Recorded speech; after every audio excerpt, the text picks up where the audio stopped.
advocates whisper in the hall, where justice wears a mask and truth begins to fall. Every thread they pull, every lie they weave, in the courtroom's dance, who's left to believe?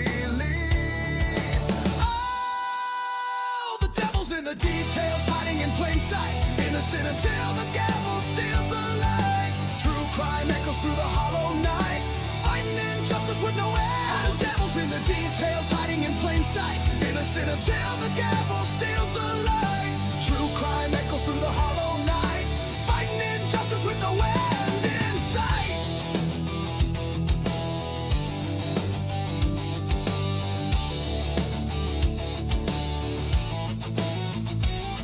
A photograph fades where the truth once stood, blurred lines between the bad and the good. The scales they tilt with every silver tongue, while the broken cry for a song unsung.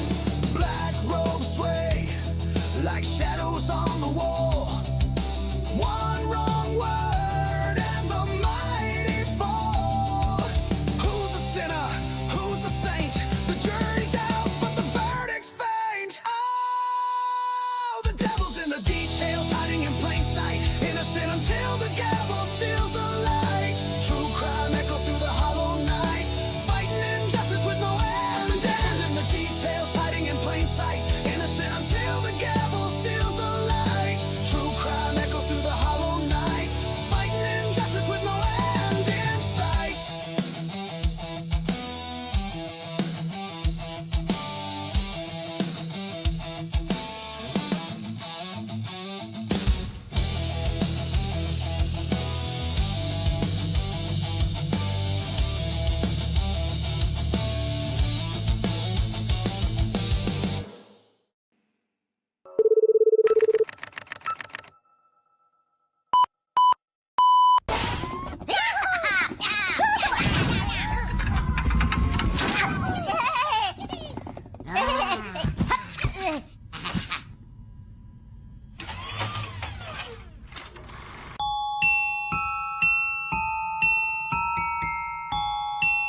Ladies and gentlemen, do you want to know why I'm here today? It's not because I want to give you a pep talk or because I want to make you feel good about yourselves. No, I'm here to tell you the truth.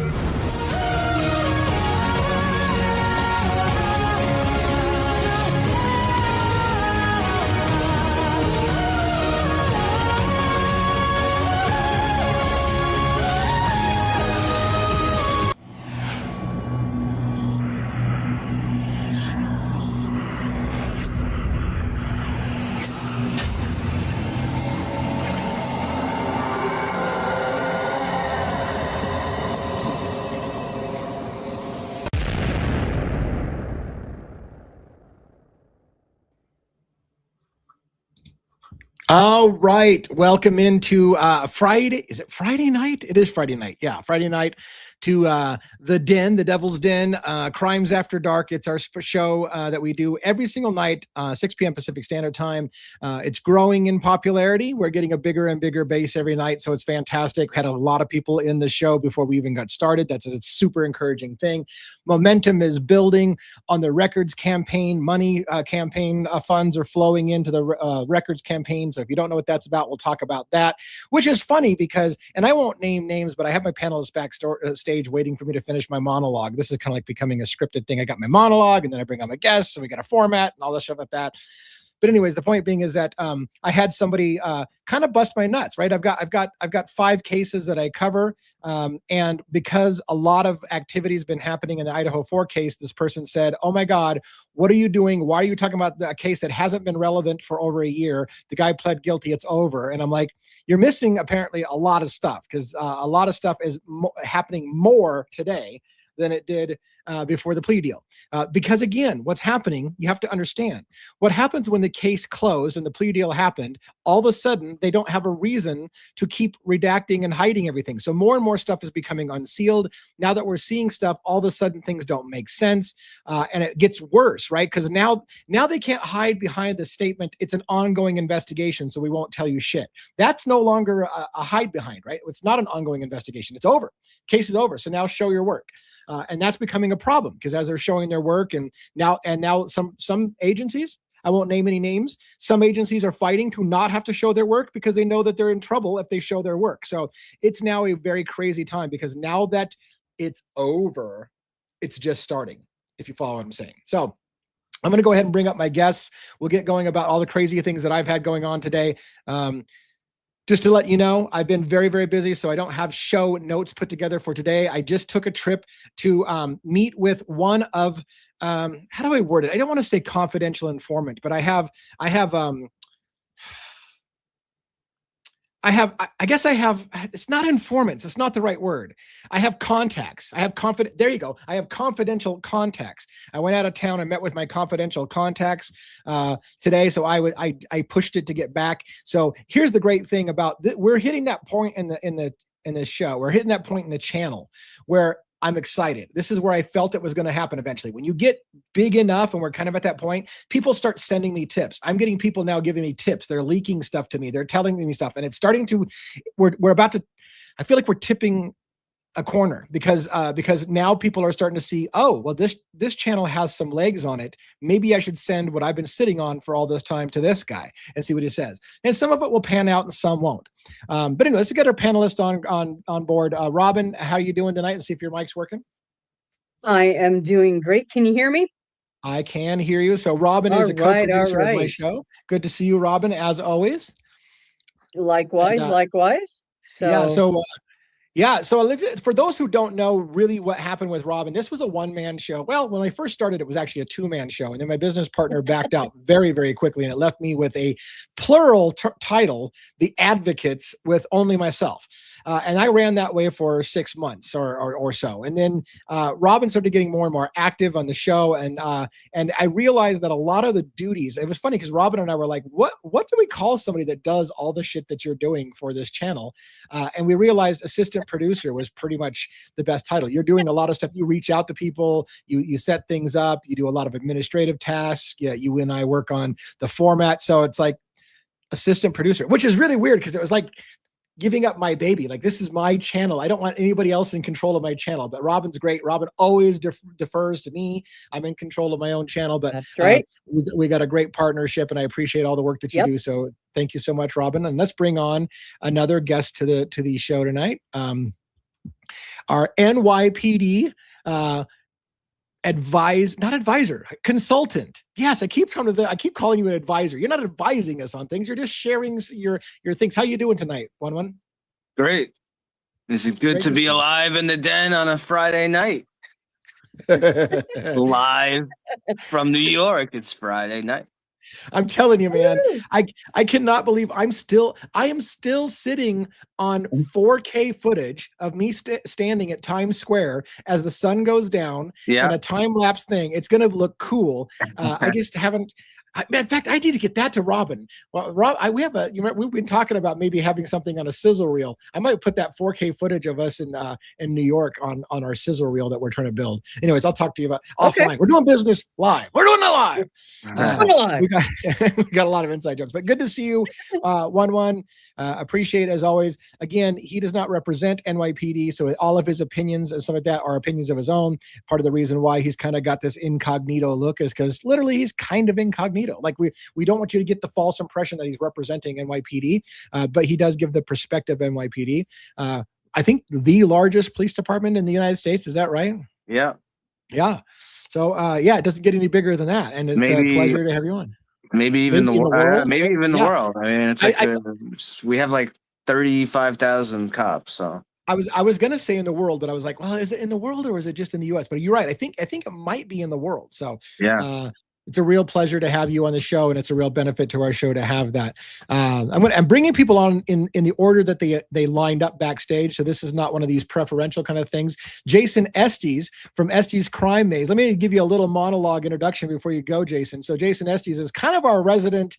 It never really happened. It's a witness extraction operation. Nobody died, and you can apply that to any case at all, almost. But we're bringing Jason around. There's times that we say stuff, and Jason Estes will even say, "You know what, DA, you made a good point," and that's what we do here. Like just like Jason, you will make points, and I'll be like, "You know what, you made a good point. Like you didn't see any bodies come out of that house, so maybe nobody died. You have to consider that." So, anyways, tell us. I know you're having a rough day. Tell us a little bit about what's going on with you. Well, thank you. First of all, are we live? We are live. You take that.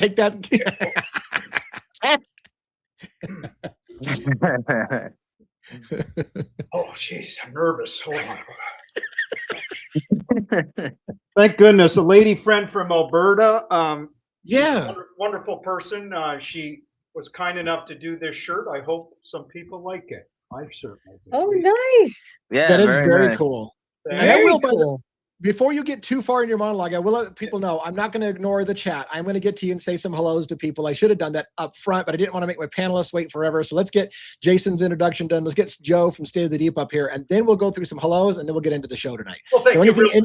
Real Yeah. quick. Hello, DA. You're amazing. Hello, beautiful, vivacious Robin, the best co-producer out there. 35,000 cops with you in New York City. Unbelievable. You guys are fantastic as well.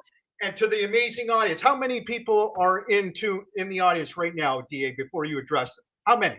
201. Wonderful. To the 201 people in right now, I want to sincerely say, please grab your house coat or your favorite robe. Again, that hot cup of Java or your favorite beverage. There it goes. Robin's got her beverage.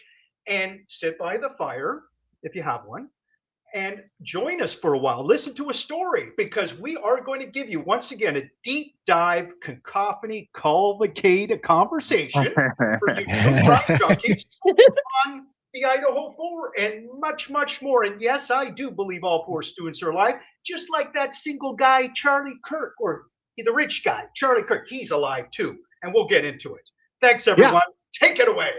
All right, thank you so much. As I'm waiting for you to stumble one of these nights on that long string of I can't do it. I talk fast, but I can't do it. So one of these nights you're going to stumble, and then we're like, I got you.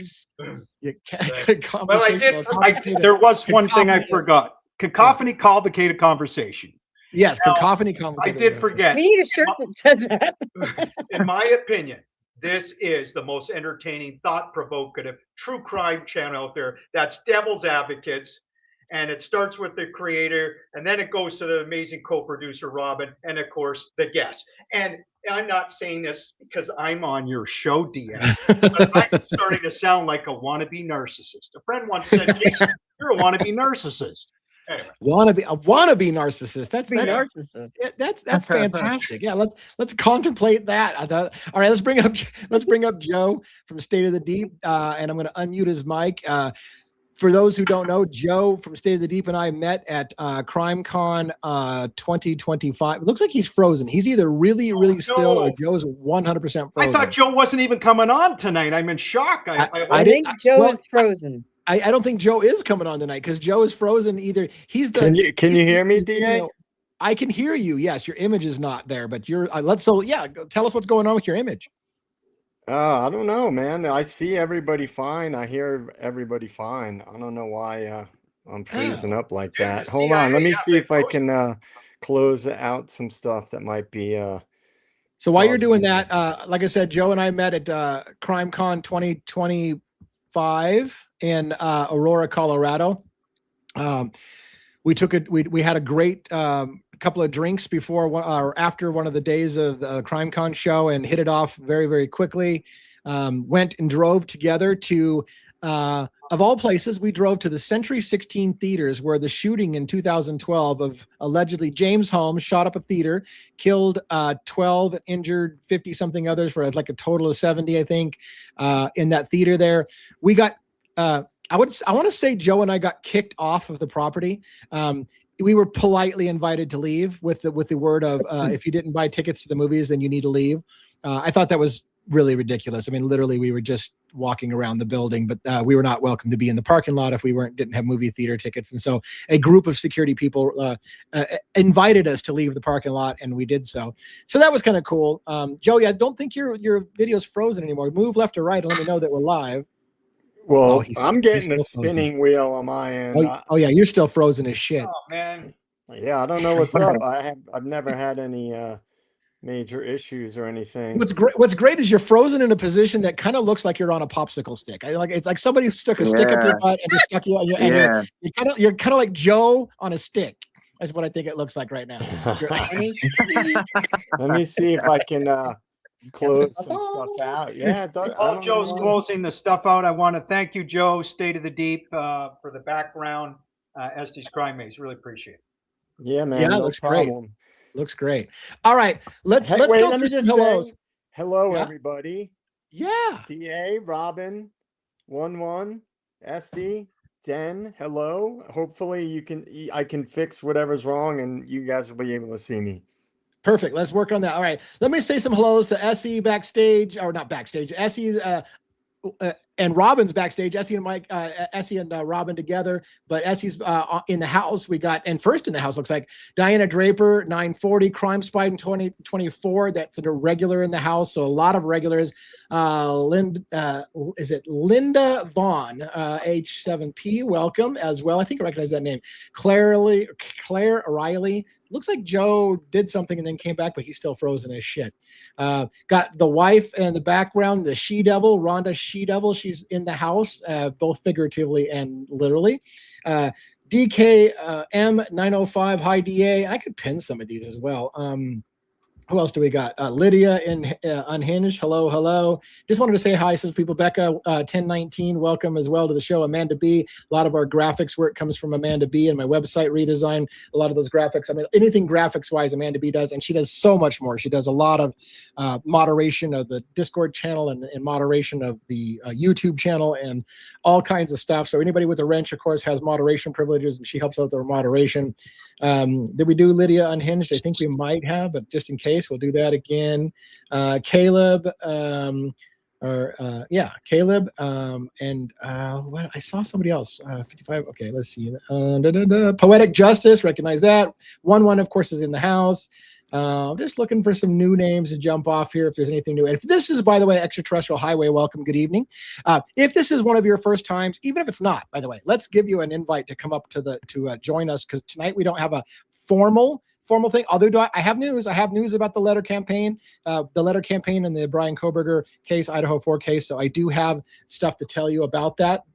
Nothing groundbreaking, but still interesting. I want to educate you people on how the process works in case you want to get involved. Troubled Ocean looks like they're in the house as well. Siggy, let's see, who else? Just getting through some hellos. Miss Lisa. Diana Gallegos. I'm not sure if I'm pronouncing it right. Cadence Christian as well. Jules Down Under. We've got a lot of Australian people that watch the show. Again, I found out that Australia actually likes true crime more than Americans, which is super fascinating to me. Beauty Before Ashes. Hello, DA and everyone in chat. Hope everyone's having a great Friday. Absolutely. Austin. So many names. Joanne. Yeah. So I don't want to. We're almost at the bottom, anyways. So I think we're pretty clear. R.S. Layton as well. Yeah, super cool to see you all. Love it when you tell me, by the way, Kelly as well, Barner. I love it when you guys tell me where you're coming in from. Sometimes we got an international audience, so getting people from the Netherlands. Karen, love your show, it says. And analysis is terrific. Idaho 4 is relevant. Yes, thank you so much. I agree. I think, by the way, guys, Joe, I picked up a copy. So today I was going to. I hope you're still there. Your image. I can hear you. I'm trying to get my camera to unfreeze. So I picked up a copy. Digitally on my Audible book of Framed by Grisham. John Grisham. Is it John Grisham? Yeah. Anyways, Framed, right? And he's co-authored that book with I can't remember who it was. McClatchy. Anyways, point being is that book Framed. MFG. I wish if I could do one thing, it would be to ask every person who comes in and says to me, I don't know why you're talking about this case, DA. Brian Koberger literally pled guilty, and you don't plead guilty to something you didn't do. Read fucking chapter 1 of Framed. Chapter 1 tells a story, and I'm going to summarize it for you. I'm going to steal its thunder a little bit. I'm going to summarize it for you. A known rapist who killed multiple women, raped multiple women, and killed multiple women. A known rapist killed the wife of a Navy, it wasn't an officer, but a naval guy when he was out of the house. Killed his wife, went into the house, raped her and killed her in her house, stabbed her with a steak knife. They didn't know who did it. And so they were asking people outside of the crime scene if they had any ideas. And a person who was actually friends of the actual killer, who, by the way, the killer left his semen at the crime scene. He left his DNA at the crime scene. He left fingerprints at the crime scene. He left DNA for days at the crime scene. But a person in the audience who was friends with that killer said, I think it might be that guy over there, which was a Navy guy as well. He's been obsessed with that guy's wife for a long time. They threw the book at him. They stuck him in about 12 hours of interrogation. They broke him down, and he finally said, maybe I was sleepwalking. I mean, you keep telling me I did this murder. Maybe I sleepwalk. And he actually, they broke him down. He had nothing to do with the crime. They broke him down, and he pled guilty. But here's the problem. DNA came back, and it didn't match him. So you fucking will not believe this. You know what they did? They said, well, he's still the right guy, but he did it with somebody. So they went after another Navy guy. And then when they arrested and put that Navy guy in jail for the same crime. But here's the problem. DNA came back and it wasn't that guy either. So they said, you know what? 3 guys must have done it.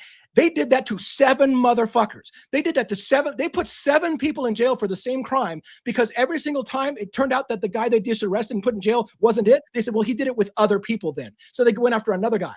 And it would be comical if it wasn't for the fact that people's lives were ruined. Some of them spent 12 years in jail for something they didn't do. When they finally got around to the actual guy whose DNA was at the scene the entire time and was a known rapist and had killed multiple people, and they finally went, oh, I guess it was that guy. But literally, law enforcement got it in their head, and they had a very, very, by the way, here's the great part of that story. I'm only stealing chapter 1. The great part of that story, that detective, that lead detective who strong-armed people, and he strong-armed at least 4 confessions and then got people to turn on other people to get other people arrested in jail. All of those 4 confessions were false confessions. They did not do it, but they were strong-armed by a guy that threatened that they were going to go to jail for the rest of their life. He was going to take them down no matter. They had no chance to get away with it, and he was really good at what he did. That MFer went to jail. That cop went to jail. So he spent 12 years in jail himself for railroading people through the system. I don't think 12 years was enough for the lives that person ruined. But point being, that's chapter 1. So all you people who say people don't plead guilty to something they didn't do, 4 people in that case pled guilty to something they didn't do. And it happened. And the guy that was co-authoring the book with Grisham is part of, I think it's called Centurion Ministries or something like that. They've exonerated 70 people who falsely confessed to things they didn't do. 70. That's how many that group has done. And that's not counting the Innocence Project. So please, for God's sake, people, get out of your head this stupid idea that you don't realize our system is broken. We have overhanded sometimes systems that force confessions into people. We get narrow-sighted. Once an arrest is made, a lot of times we focus on whoever's been arrested and we just ignore exculpatory evidence, literally purposely hide exculpatory evidence, and then shape all the information and then tell the accused over and over again, look, man, quit wasting our time. Just admit you did it. It would make you feel a lot better. Don't you want to give peace to the family? Don't you want to do the right thing here and stand up and be a fucking man and admit what you did? And people who didn't do it eventually break down and be like, man, would you want this to happen to your daughter? Why don't you give some closure to the families? And believe it or not, that works with even intelligent people. Read the book. Read a book. Read a book. Read an MFer book. Like read a book. Read Framed by John Grisham. I can't say it enough. That book right there is chapter 1. Excuse me, where was that crime, DA? Norfolk, Virginia. Okay. Yeah, it was called. In fact, look up the Norfolk 4 because 4 guys gave false confessions in that case, and 7 went to jail for a crime that none of them were involved in. And the original guy, DA, that Dan Williams, your first guy that they arrested, he was exonerated by DNA, and they kept him in jail for months before they even addressed that.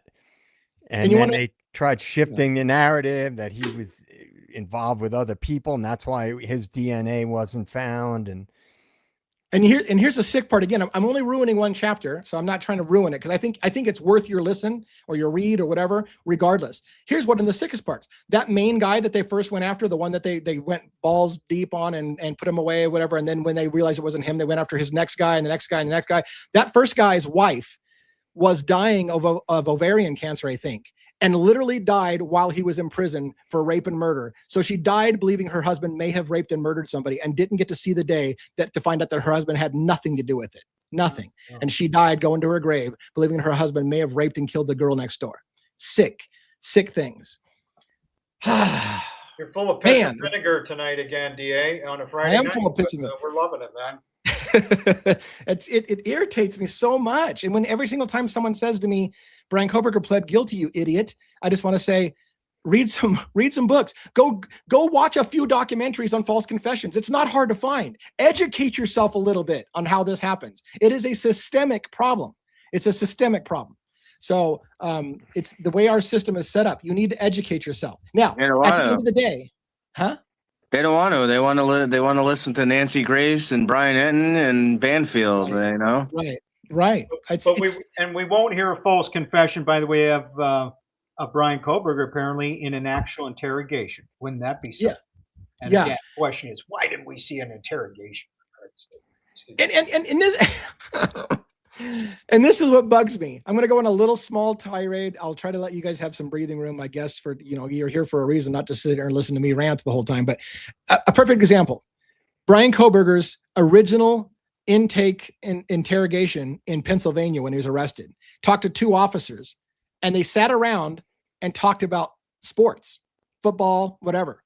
And the narrative was, what a cold, calculated murderer that he could act like nothing happened and just talk about sports. And I was like, how about maybe he fucking talks about sports because he didn't kill somebody? Why is it that you're using the fact that he's not acting like a criminal who just killed people as proof that he killed people? The sickness in our heads sometimes that somehow him acting like a normal person who didn't kill people is proof of how cold and calculated he is, because he acted like he didn't do anything.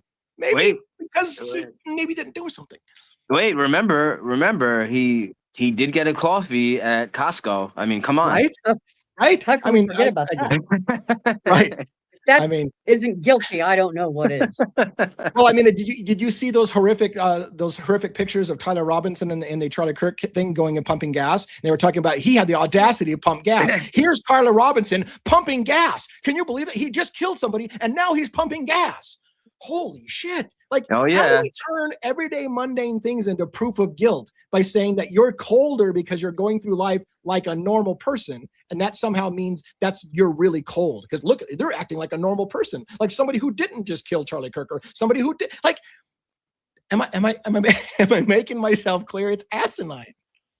I was wondering from one's point of view as a cop, have you thought, and for a long time and somewhat been frustrated, wondering why we didn't see an official interrogation of BK Brian Koberger? Well, we haven't seen a lot of things. I mean, they're just look. I mean, look at this audio that was just released. I shouldn't say released. Jules did a lot of fighting and spent $1,000 around to get this 2:30 to 3:30 audio. I mean, if she didn't push to get that, I mean, when would we have seen that audio video? I mean, could have been another year from now. When she files for it, guys, for the audio, does she? Yeah. I'm sure Robin can fill us in on this too. Does she specify that she's trying to get audio? Yeah, she specified. Mm-hmm. My understanding, she was fighting with them through email, calling people on the phone. I mean, all this stuff. Yeah. All this stuff, there's no reason to hide this stuff. The case is over, right? Brian pleaded guilty. There is no trial. Hitler himself he issued his own decree saying that stuff should be, witnesses and certain things. If Lana from True Crimes was cover this. You look at the they have one of the sheets. It's an index, just an index file of all the witnesses, like the interviews and pieces of evidence. They're redacting like pieces of evidence. How is a piece of evidence or the name of an interview or something that they did? How does that violate someone's personal data? That's not. It's we can't. They're hiding stuff, so we don't even know like the name to ask for some of this stuff, which is asinine. Right. Hey, and one just got called a wanker by somebody in the no, chat. no, they weren't calling one a wanker. Come on. Well, Such a great word, the wanker. You wanker? Yeah, Go on, have a toss, you wanker. Claire must be a Brit. right. That's what I gather. I love something, it. DA, to kind of something you said yesterday or the night before, about confirmation bias on one hand with police officers and things. But another thing that's somewhat related to that is people in general, if they have a narrative given to them and it more or less gives them something to grab onto, they typically most people don't dig past that. A narrative is good enough for your average person. They don't really need to find the truth. It's a certain type of person that digs and looks past the obvious and tries to find the truth. And unfortunately, that's why the mainstream media is able to push these narratives in lockstep, and everybody just says, oh, well, look, all these different media outlets are saying this, so they just accept that as the truth, not understanding the way the mainstream media actually works. And it's funny because junkies, remember, folks, though, right? Like us. And it's funny because it's confirmation bias, because I told you before, when I was going to the post office, and I'm going to the post office almost every single day sending out new letters, although I might be slowing down on the certified letter part. That doesn't mean that we are not going to be able to make use of the donations that are coming in, but I found a way to kind of reduce some of the certified letter money. But we still need money, because they're going to come back and they're going to ask for money for the photocopying rights and for the audio files and the body worn cameras and stuff like that we're requesting and stuff like that. And we won't go, we're not going to pay for stuff that everybody's already seen and stuff like that. So we'll be judicious with the money. But the confirmation bias is crazy, because again, when I'm going to the post office, even the post office lady says, well, they always get their guy. They always catch him in the end. And I want to say, what you mean is, they almost always get the guy that decided to do it. You're right. They almost always get the guy that they decided did it. That doesn't mean they always get the guy. But you're right. When they've decided somebody's done the crime, they almost get them somehow. So but you're missing the point. Maybe we have a broken system, because too many times you find out they got the wrong person and they put somebody away in jail anyways, because once they've decided who their guy is, they almost always do a conviction. They almost always get a plea deal or something. So you're right. They almost always get their guy. And that should scare you, because God help you. Because look, if you, again, Joe, I mean, I don't know if you read that whole chapter, but it sounds like you did, that one of the Virginia or the Norfolk 4, literally the woman just said, I think that guy over there was obsessed with that guy's wife. And that's all it took. That's all it took to put that guy away in jail with no evidence whatsoever. God forbid you ever have a neighbor who says, I think that guy next door is kind of a little creepy, because maybe they didn't like the fact that your dog pissed on their yard. So all they do is say that you look a little creepy, and bam, you're going to jail, because they will just, oh, that must be it. If that guy looks creepy, let's go. It's sad. You might have to help me then, because I might be that creepy guy that never goes to sleep. So right, yeah, exactly. See, I'm telling you, if there's a murder at 3 a.m, you're like, what was 1-1 doing? I don't know, but I know he was awake. And who stays up every single night at 3 a.m? That guy's always up. I suspect he's doing something weird. So yeah, go ahead, Robin. Oh no, I was just saying, One and I are both vampires. Yeah, I'm probably talking to Robin. God forbid you. Did you hear that? Did you? Yeah, God forbid you're the kind of person like me who likes to go for drives in the middle of the night. Because if you go for a drive at 2 or 3 a.m, you're probably a quadruple homicide suspect. because who else goes for drives at 2 a.m. Or 3 a.m.? Oh, we got Normie Jeff H in the chat. So I wanted to give a little shout out to Jeff H. Oh, you missed And it. You missed it, JJ. He came on the show on Sunday. Oh, Yeah, with me and one. Yeah. Oh, great. Yeah, Well, yeah. I will say Yeah. this. It was good. I always recommend that people, go a little further, read some books and things. And any book regarding forensic psychology, they discuss why people falsely confess. And oftentimes they play this game with the read technique, and they hammer the person and they confuse them and they make them think maybe it's basically a psychological operation that they pull on. It is. Yeah. And this is very prevalent. And in this book, Frame, they discuss that right away from the beginning of how they go about doing it. And so some people like Jeff H need to grab onto a narrative because it makes them feel good inside, and it squashes their cognitive dissonance about the world, because the world's a scary place with evil doings. And sometimes people need to have that comforting, cozy narrative to help them get through life. But I would recommend, if people want to break out of that comfort zone, to actually read about human psychology and how it works, and read about corruption and understand about, how powerful entities and bureaucracies and systems affect things on a bigger scale. So that's my advice to Jeff H.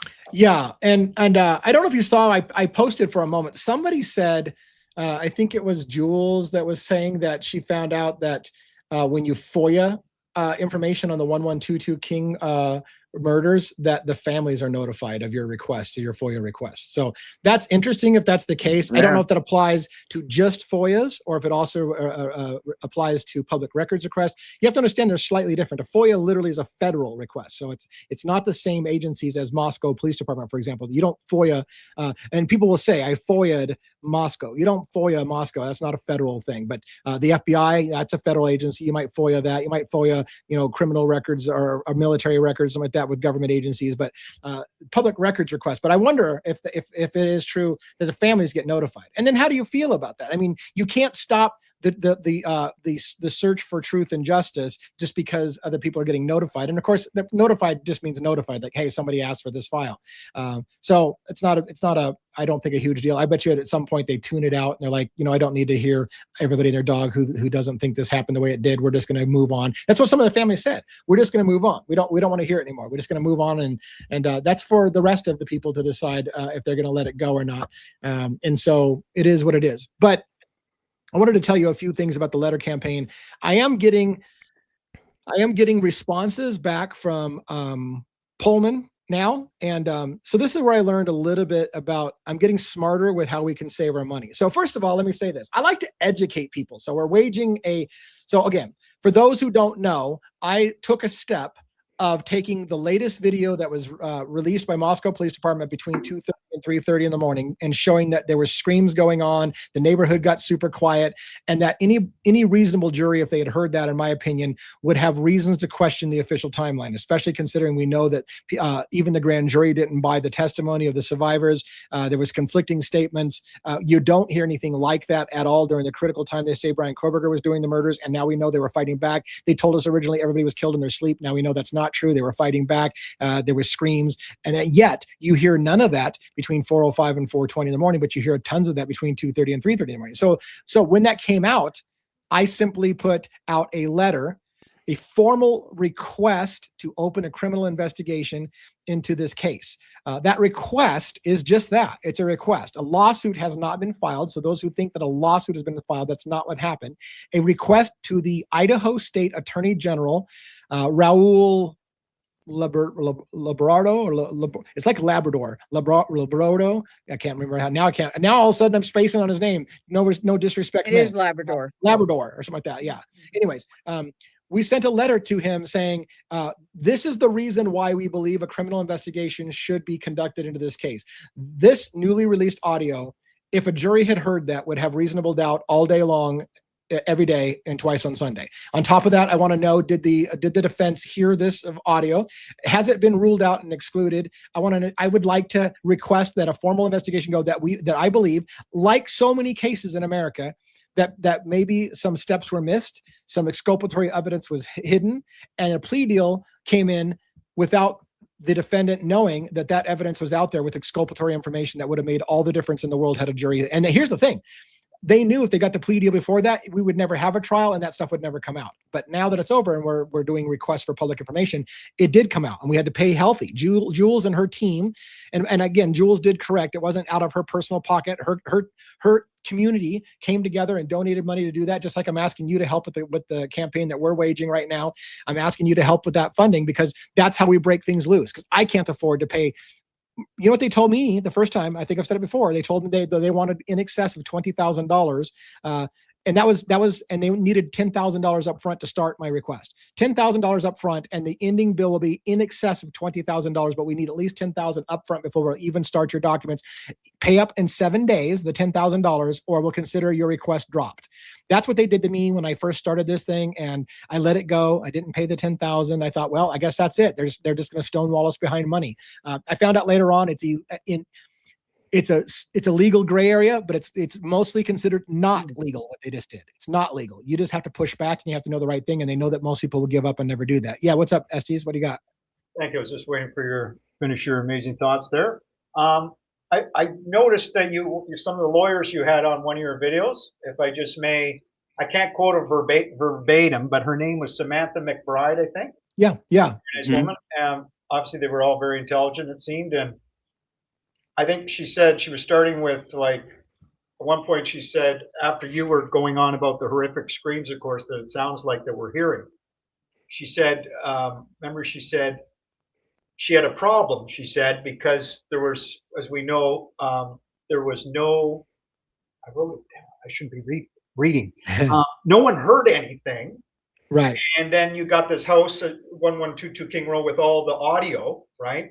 And then coincidentally, of course, this is an earlier time frame than the actual crime took place. Obviously, that's a lot of problems with us and a lot of people, if these are real screams from victims. And then, of course, people, as you said earlier, were sleeping.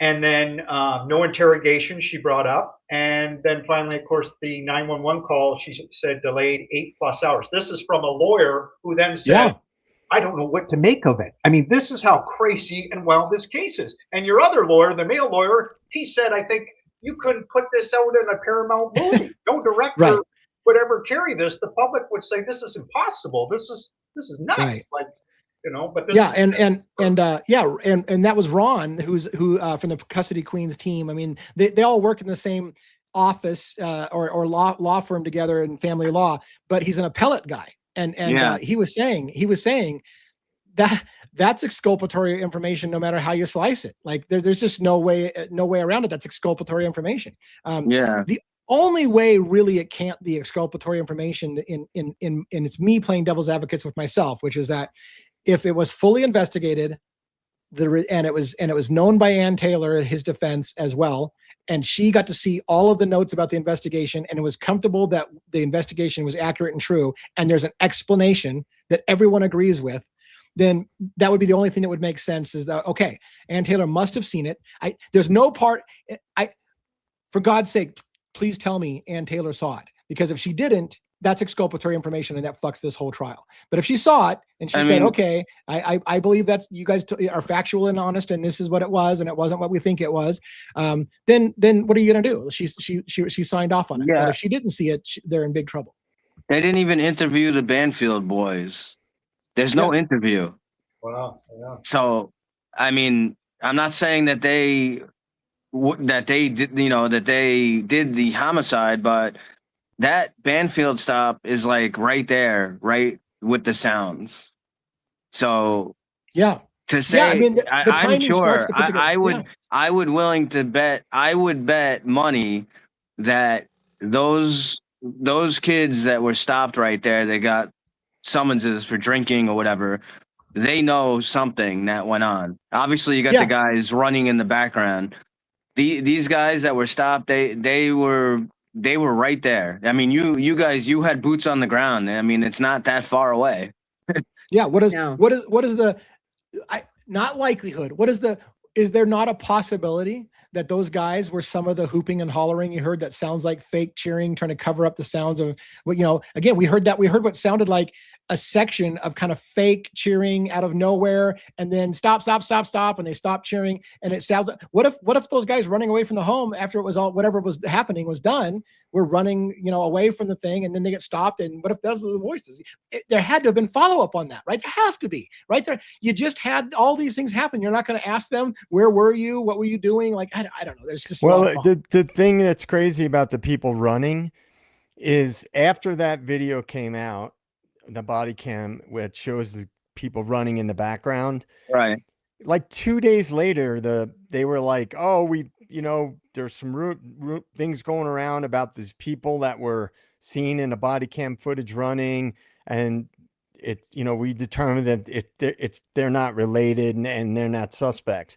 How quickly do you carry out interviews and find out who those people were and clear them?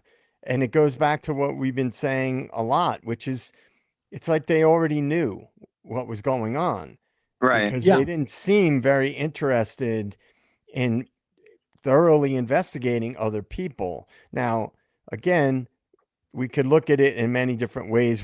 Everybody's got their own theory about what happened, but I mean, I'm starting to think that it's not out of the question that a few people were killed and possibly a few were extracted. I'm starting to, the way everything plays out, I'm starting to get a feeling that Xana and Ethan were killed and Kaylee and Maddie were pulled out of there. Like something, either the whole situation was intervened upon by potentially law enforcement or the feds if they were watching that house, and shit got squirrely and they ended up pulling two of the people out after there was crimes already committed, because that would explain some of the weird stuff about, what Christy Gonzalez said in that interview about Maddie. And it would make it plausible that maybe there was actually a body in that cop's photo on his phone, that little thumbnail of the picture, which looked like a guy, and a pretty big guy. And, I'm just saying that there's everything that has happened to this point and every bit of information that's come out completely refutes the official narrative. Sure. So the people that are still holding on to the official narrative are just, there's certain types of people that they won't change their mind because it's easier for them to just hang on to what is comfortable for them to believe. Yeah. But I'm not saying that I can't give a definitive answer to what I believe happened, but an extraction operation of some sort holds a lot of water, because there's a lot of things that occurred that would imply that. That's right, Joe. And with our theory, I say ours because you're along with that real possibility of an extraction, that even if you say Ethan and Xana, as people are trying to say sometimes, could have been killed, let's say that they were, it still doesn't explain. I think one would agree, from being a cop, that we didn't see any raw crime scene photos, as you guys know, no leaked autopsy photos, no body bags, no gurneys, and that tells me that I think the good news is all four more likely are alive. It's hard to prove that. And again, the way the U.S. Marshals moved the boxes out, a few days later, they put the mattress in a hillbilly-like truck, half of it sticking out, with just a mattress cover on part of it and blood on the mattress. They want us to see the blood on the mattress to make us think that there's, I believe, some people died in the house. But again, but the reason why I say that, though, the reason why I say that I think it's possible that people were killed is because that earlier video, there's a lot of sounds of struggle and terror and potentially violence. So it's not impossible that people were killed. In other words, I'm saying that I go based on logical breakdown of information. And that's why I can hold both ideas that yes, there could have been an extraction because there's logical information that supports that. But at the same time, there's also logical information that supports that people were killed.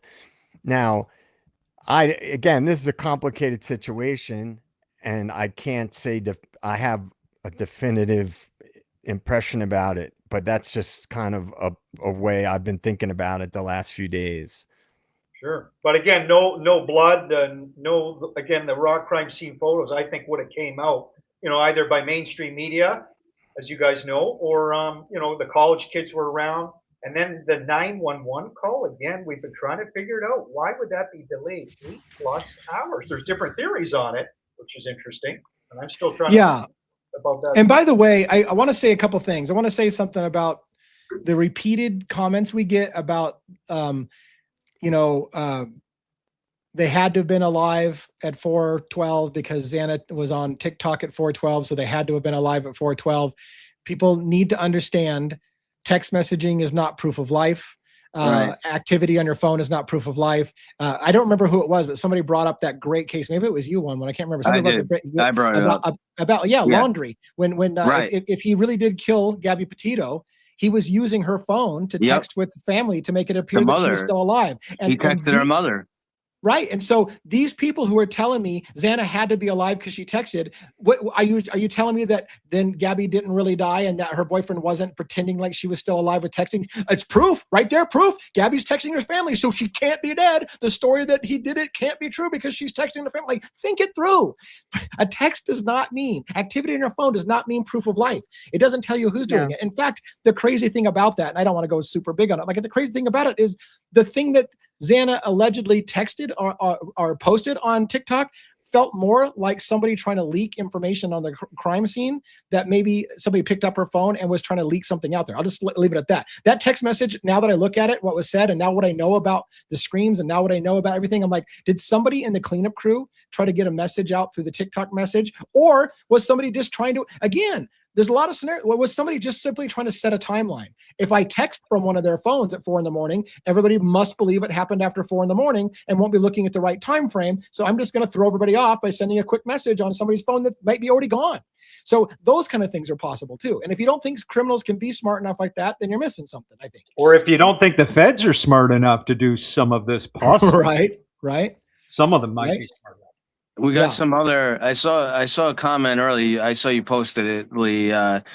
Someone made some comment about, oh, the FBI checked all this stuff, and he pleaded guilty and they did everything. Well, let me tell you, where we did send a letter and we're trying to get the 253 WSU footage of the white Elantra. We're very, very close. I'd say 99%. We're there. We just need that video just to make a verification for ourselves that the suspect one vehicle that they said was BK's car was not his car. Right. He was we do have that. So I don't want to say 100% because we didn't get I saw some video today that basically makes me think that Ann Taylor did see that WSU 253 footage. We haven't seen it. It has not been released. Right. That is a bombshell, because that would probably also correlate and go along with Cy Ray. And that means that all the different spots, Floyd's cannabis shop and all these different areas where they said it's BK's car, it's not even his car. That would change the whole timeline drastically. I mean, and now that's a separate issue about, the people were, we still have victims that were killed and who did it and all, you have a lot of different things. But if we can have that proof that, same thing, like you brought up, and when you did your premiere in the video, you hear these sounds 2:30 to 3:30. We know positively that BK is not there because we know where he is, right? Right, and that's what I want to make sure that we understand. I mean, we say it on a lot of shows. I'm going to say it again Right. tonight because there may be somebody new. But you're right. This is what people have said. Well, you can't do anything. The appeals window has closed. Kohberger pled guilty, and the appeals window is closed. It is over, and nothing can be done. And the one thing I kept saying is there's multiple, but one of the nothing can be done is this. In our country, you cannot plead guilty, or I should say it this way. Your plea deal is not valid if you could not have done the things you pled guilty to. If it turns out that the murders happened at 2 a.m. and the prosecution says we know Brian Kohberger was in Pullman at 2 a.m., for example, then the plea deal is off, no matter the fact that he waived all of his appeals. If you could not have done the crime, if anything, I said it from the beginning, if it ever comes out that Brian Kohberger could not have been at the house when the people were murdered, then the plea deal's off, because you cannot confess in this country to something you could not have done. People who have confessed and signed plea deals have walked from DNA evidence that exonerated them, DNA evidence that proved they were never at the scene, and then they get exonerated and they walk out of jail after saying, yeah, I did it. And you would think, how do you let somebody out that said they did it? Well, because the DNA evidence proved it's impossible for them to have done it. Same kind of thing. If anything comes out to prove that those murders happened when Brian Kohberger was in Pullman instead of Moscow, then he walks, because at least on part. Now, granted, there are things like accessory to murder after the fact. So if you start to run in scenarios that Brian Kohberger may have been called over as part of the cleanup crew, and that's why they know he was there, and that's why they pinned it on it, that gets a little nuanced. But as the appellate attorney, I hope I understood Ron right. When we had the custody queens on, and Ron with the appellate guy was talking about that very scenario. Well, what do you do if it's still accessory to murder? And one of the things he pointed out, and I'm going to try to, I didn't question him, I'm going to try to explain what he was saying. I don't think accessory to murder may be eligible for the death penalty for execution. And why does that matter? Yeah. Right. And why does that matter? Because maybe Kohberger, maybe in some scenario, Kohberger was an accessory after the fact, and therefore he's facing life in prison anyways. But would he have pled guilty if death, executing him, was not an option? And it wouldn't have been an option if they were going after him for, this is a scenario. I'm not saying, I'm not a lawyer, but if the scenario is that he was only accessory after the fact as part of a cleanup crew, then maybe he wouldn't have taken a plea deal because death wouldn't have been on the line. You follow what I'm saying? So either way it goes, it has to reopen that case. Maybe they have to retry it again if they really believe, after you find out that he couldn't have done the crimes they just told everybody in America he did. And again, all that's hypothetical. We don't know. All we know is that what we heard recently released, and we had to pay a pretty penny, almost $1,000. What we know is that that's exculpatory information. Any jury that heard that, I could have made a persuasive argument to a jury and said, are you sure the murders didn't happen at 2:30 in the morning? Because listen to this. Now listen to when they say it happened. You tell me which sounds more likely to be the murder time frame. Yeah. Go ahead, Joe. I got to say something too, but okay. Kimberly, go Kimberly 007 in the chat said that she's a state investigator. Her father's a federal judge, and he's sitting right here, and that's not possible. They're all dead. And what I would say to that is an example of the expert class telling everybody they're crazy for having any other ideas or opinions than the official narrative. So everybody's entitled to their opinion, but because someone's a state investigator or a judge, that doesn't negate the fact that federal operations are real. They happen. Corruption is real. It happens. So to try to, I don't know if they're implying that it's not possible if there's any corruption or anything else going on here, because that's obviously, I don't know how many people. That they're not possible, that they're not dead. Isn't that what the comment was? It's not possible that they're all dead, the way I read it. Yeah. No. She said they're all dead. Oh, they're all dead. It's not possible. They're all dead.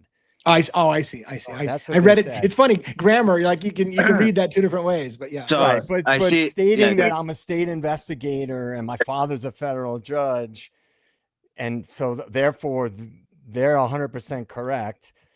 In this day and age, people know about corruption. People know about the feds being involved with shady things. I'm sorry, but let me interview the federal judge, and let me have the first crack. Then DA can interview, hopefully, the federal judge, and let's get to the bottom of it. So Right, 1-1. You've been holding your yeah. you've been holding your comment. Well, I did. Yeah, there's a lot of the chat's going a little crazy. So, Jeff H, you said, oh well, Brian, he was in Pullman, or you know, he was still there around 3. Well, here this is the issue. So the state used the cast phone data, right? That's what they're using to pinpoint where Brian was. Okay, not timing advance records. Well, or if Ashley Jennings had timely advance records, she's claiming that she didn't.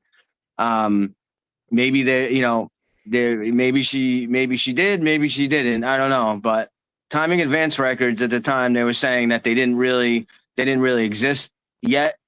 Now we have the technology, but whether they did or didn't, they weren't using that. They were using the cast data.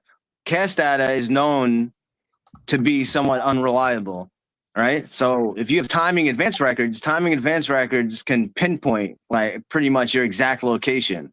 That's not what they had. They just had cast data. So if I can see video or I see pictures of a white Elantra with fog lights that is a 2011 to 2013 Hyundai Elantra at certain locations, and that's what they're saying is suspect vehicle 1, and that's clearly not BK's car. He is a 2015 Hyundai Elantra, and he does not have fog lights. It's clearly not his car. Unless you want to say that he was in a different car. If we can actually prove from video or a picture that is impossibility that it's his car, and we know the certain direction or the certain where the car was, then we can definitively say, well, it's not possible that it's him. Right? So yeah, right. Yeah, I wanted to clarify this question. It looks like somebody's asking, did I say when Moscow originally sent me the response to my request for records, and they said, okay, it's going to cost us in excess of $20,000. We need $10,000 up front. Yes, they gave me a time frame. I think they said 7 days. I had to pay $10,000 in 7 days, or they would consider the request dropped. Therefore, yeah, I would have to start that process all over again. So if that's what you're asking, that is what I said. I saw someone else was asking about Dylan too. That is a golden question. We don't know the answer. Who did Dylan add as a contact on her phone? Absolutely. I would love to know that. Yeah. Why won't they tell us that? That's I don't know. just one of those other little pieces of information that it might seem little, but it could actually turn out to be very important. It's not little at all, because she said she was sleeping. And listen, this may have to go. I mean, I'm not a lawyer, but I do understand. I did sleep at a Holiday Inn last night, so I may not be a lawyer, but I did sleep at a Holiday Inn, so I got some intelligence. The point being is that this very well may become a federal issue pretty soon.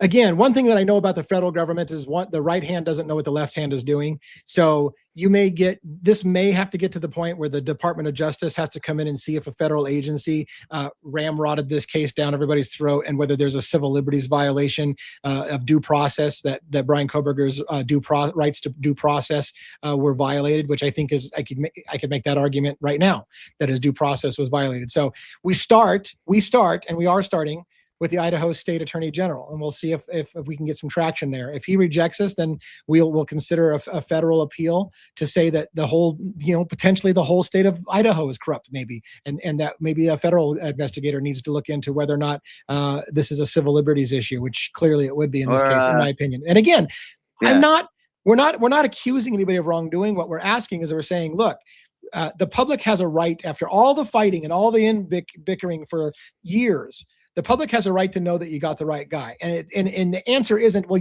it's the right guy because he pled guilty. We have a corrupt system. We have a broken system. It's documented. There's books after books after books about people being forced into false confessions. So we know it's a thing. So rather than say the answer is if they confess, that means they did it, we know that's not true. You can't lean on that. We know that's not true. I've done a total flip.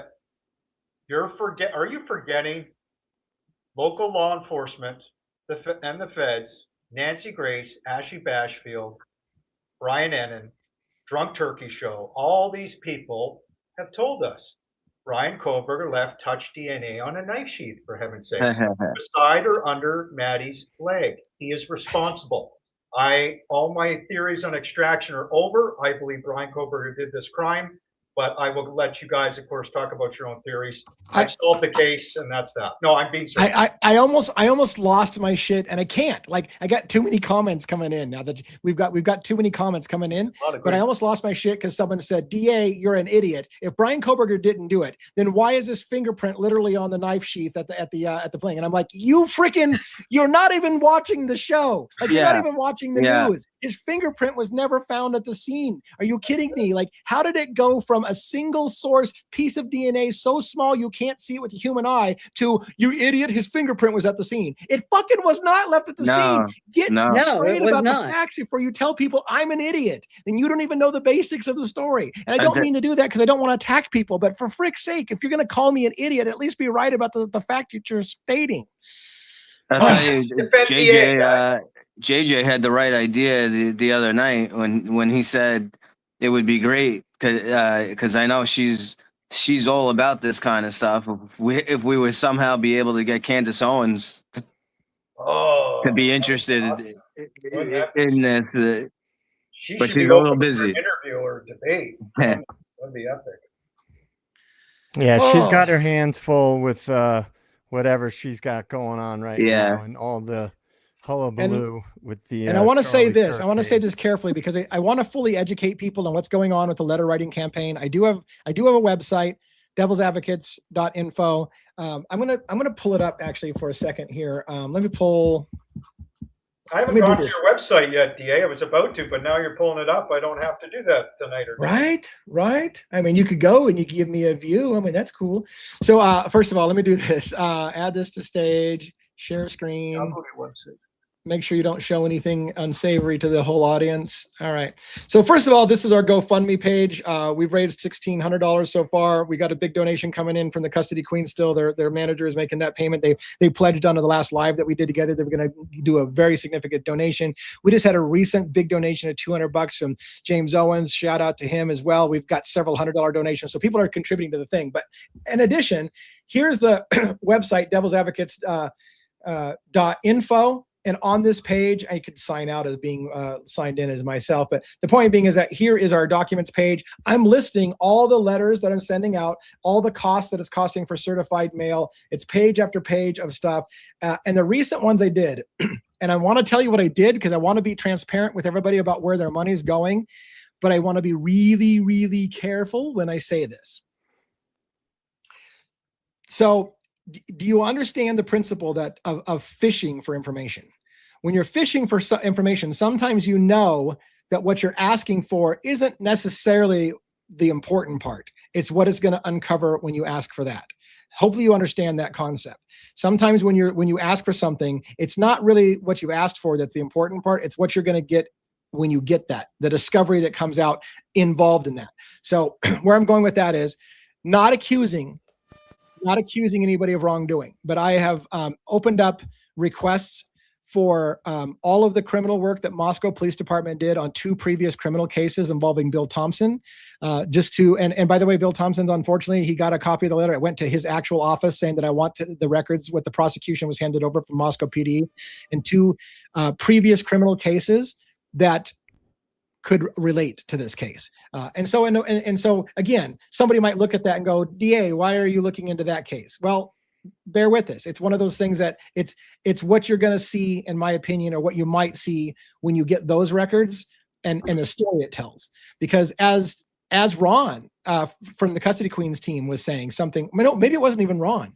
Maybe it was Sam McBride was saying something to the effect of, I want to know what officers did the investigation. I want to know when you were ruling out certain people, is there a commonality? Was it always the same officer that basically cleared some of the key names? That's the kind of stuff you're looking for. It's like, okay, show me your records. Oh, look, it's the same officer that cleared primary suspect 1, 2, and 3.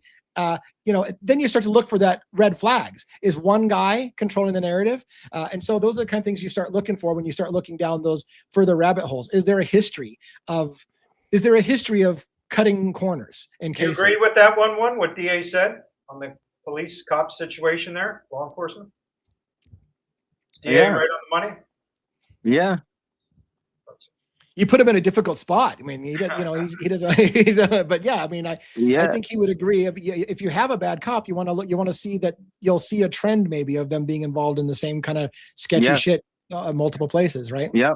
And we know they only used, as many people have said, right? Just what is it, 1 or 2 or 3 cops that were? Yeah. Well, let me just add in something real quick, just to remind everyone. Is I know, again, we know that this video audio that Jules got, right?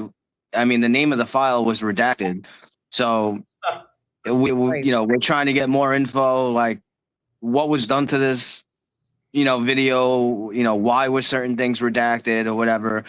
One of the big things, to me, that's very alarming, and I'm sure, I don't think we specifically asked yet about this, but we probably will make a letter about it. That doesn't mean they're going to answer it. We have the documented interview story from Tisdale and Rosenthal, right? We're in the unmarked, driving around. He even listed how many times. I think he listed specifically how many times they drove around. It's almost like a circle. JJ and Lee were boots on the ground, and Rhonda as well they went around there. They know exactly how long kind of it takes to go around. It's not as big as everyone thinks it is.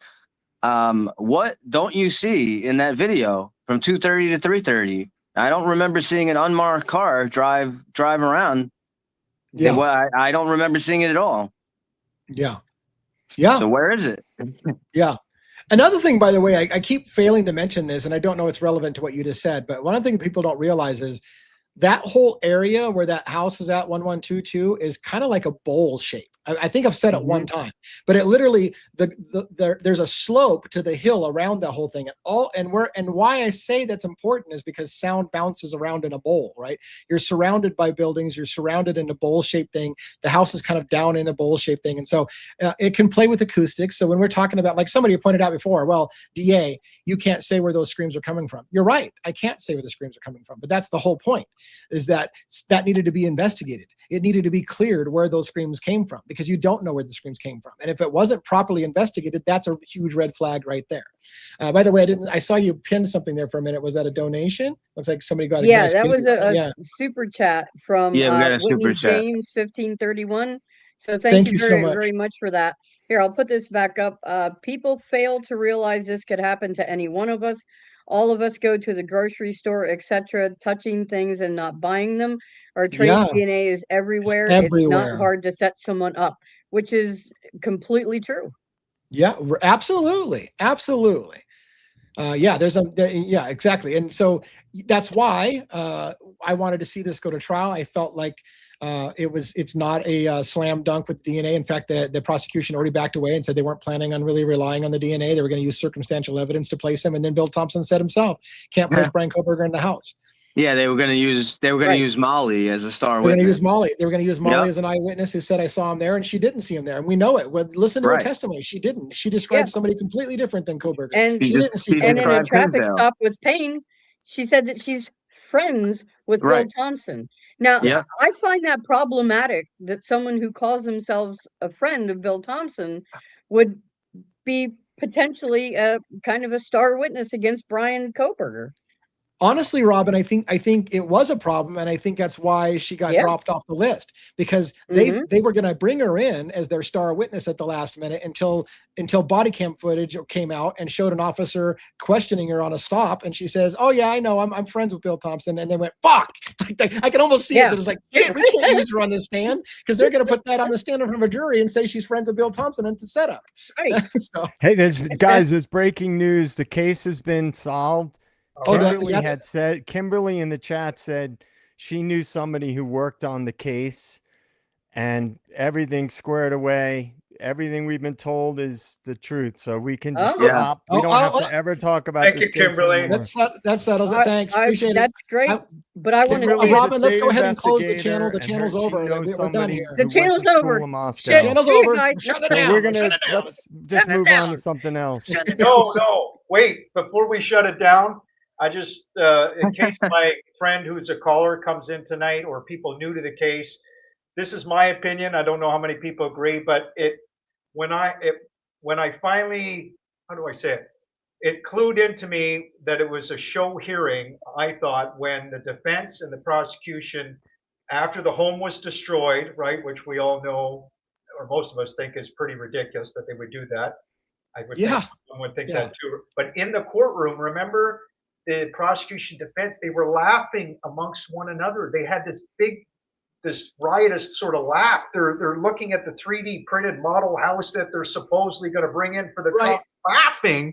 It's like disrespectful, you almost, to the victims, if there were victims in this case, you would think. And it just clued into me, wait, these are show hearings.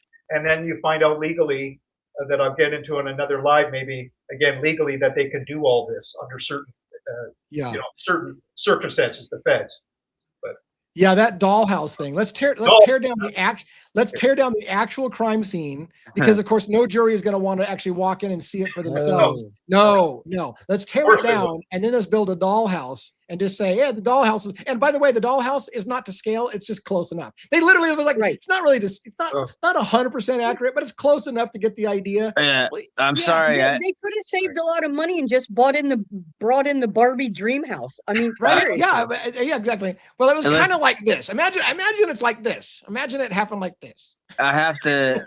So, Jeff H., I know the narrative that you like to go by, but from my experience, all right, in law enforcement, and no, I don't know everything, but I have a lot of experience responding to people who need help. I've seen people take their last breath after being shot. That audio from 2:30 to 3:30, the various different times. Yes, we do hear singing, but there are clearly, gut wrenching screams that are not singing. So I heard that. We hear the yelling and some people singing, whatever. In the middle of the singing, you hear very clear screams. Those are screams. So keep in mind, let's be completely honest all the way around. Big wide perspective here. Yeah, I think it's safe to say, right? I'm not an audio expert. AI could possibly do that. Again, as Outcast said, running it through a possible program. I'm watching DA's reactions right now as I say this. Right. He's the IT guy. Okay, but let's just include that. Yeah, that's fine. Okay, but my question to you then, right? Okay, so we know that whoever, MPD, Idaho State Police, FBI, whoever it is, so they redacted and they messed with certain things, right, in the video, or they removed the unmarked car, or whatever they did, right? So they did some stuff. Why would they add screams? Well, why would they add screams? Let me put my leather hat on to answer that question. Because the only thing that, to me, that completely contradicts their own timeline. Why would they do that? Let's give Estes a shot at explaining why they would add screens. Actually, the leather hat is too warm for my round head. Hold on. Okay. Sorry, I'm a wannabe narcissist. I'm sounding again. I get it. Well, I think I think to me I really don't know for sure, but I think it would be more distraction with us being, having to talk about it, which is great, and other creators. And I think it's distraction, possibly distraction away from what Joe and I and all of us have talked about as a possibility, at least, especially Joe and I, is the extraction. Does that answer the question or not? Yeah. Yeah. Okay. So, by the way, I feel a little guilty. I feel a little guilty because I've done it. I started it, so I led by a bad example. We kind of mocked some people that are giving the whole guilter perspective. Well, yeah, he's guilty. He pled guilty, and he left his fingernail or thumbprint there, you idiot, and his car is seen all over the crime scene, and it's easy to be mocking of that because we've been in this for so long. I do want to say this. We really do respect other people's opinions when it's done respectfully. So I don't have a problem with people saying they think it's legit. The problem becomes is usually when I'm railing against those things is because somebody started with DA, you're an idiot, XYZ, and then they list an incorrect thing. That's when I lose my shit. It's not that you think he's guilty, because if you just tell me an incorrect fact, hey, didn't they have this? Then I can be like, let me try to educate you a little bit. They didn't have that, and let me tell you why I don't. Then we're having a discourse. But when you start out with you're an idiot, his car was literally at the scene. You're an idiot. He literally left his DNA all over the house. You're an idiot. He was stalking the girls and sitting outside doing the slow stroke on a cinder block. When you say stuff like that, I have to come at you and say, you're not watching the case, obviously, and maybe you should check yourself before you call me an idiot. But you know, again, DA, the thing is, the reason why I've made comments about some of the comments tonight where I've said things, because people aren't acknowledging the counter information. Yeah. When you get people that are stuck on a narrative, they're intransigent. Their minds can't be changed. They won't acknowledge all the discrepancies. So if you are a guilter, and I've never said that Brian had nothing to do with it. That's never been my contention. I don't think any of us have said it. Yeah. Right. But if you're going to say, well, I believe the official narrative, or I know people from the area, and this is all true, you're not acknowledging all the inconsistencies, all the discrepancies. So if you want to debate, let's debate. But so I'll comment back to people who just drop something and don't acknowledge all the counter information, because I've acknowledged all the various information and have come to my conclusions based on that. So the only reason I might take some shots at some people in the chat is if they're just dropping little things like you're supposed to just accept what they say. You know, they're not acknowledging all the other information. Yeah. And one thing that disturbs me a little bit is people keep saying, well, I know people personally in this case who have investigated, and there's all this evidence. But you're a person in the chat. We have no idea who's really behind your profile, like really. So for us to just blindly take what you're saying, you know, as fact, we can't, because we can't see any of that proof. Why can't we see that proof? I mean, if this case is as shut, you know, open and shut as they say, why is so much hidden?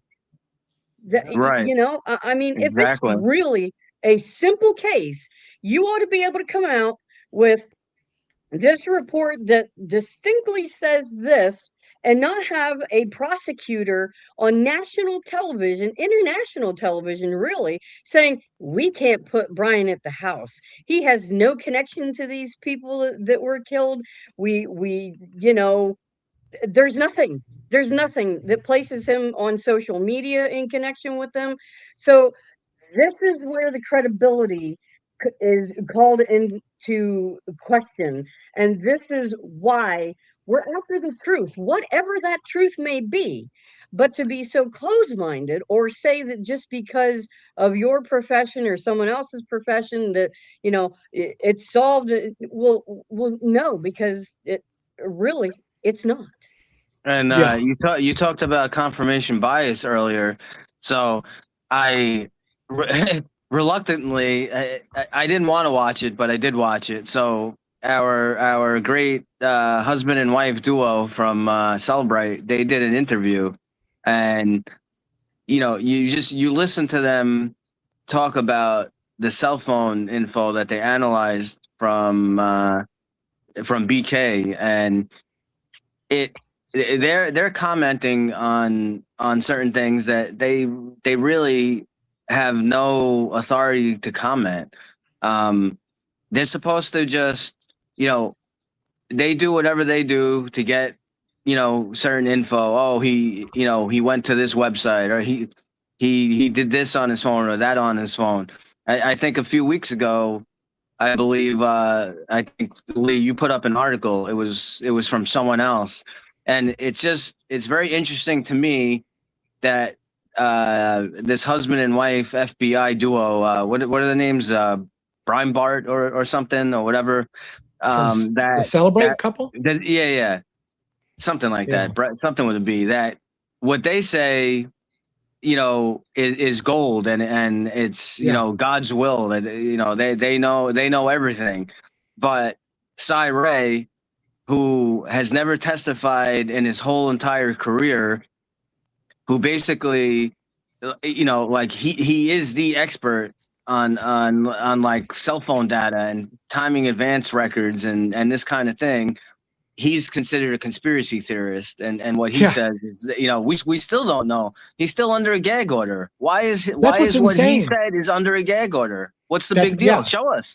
Show me. Right. Show me why Cy Ray basically not you know, and you said it like 100 times. He's not an expert. He's the expert. The expert, right? Why can't we see?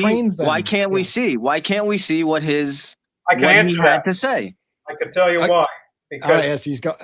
We'll get into this more hopefully on another live if you guys allow me to. But it's Witzik law, right? U.S. Code 2. I'm going to butcher it. I don't want to get the numbers wrong. We'll talk about it if you guys allow me on another live.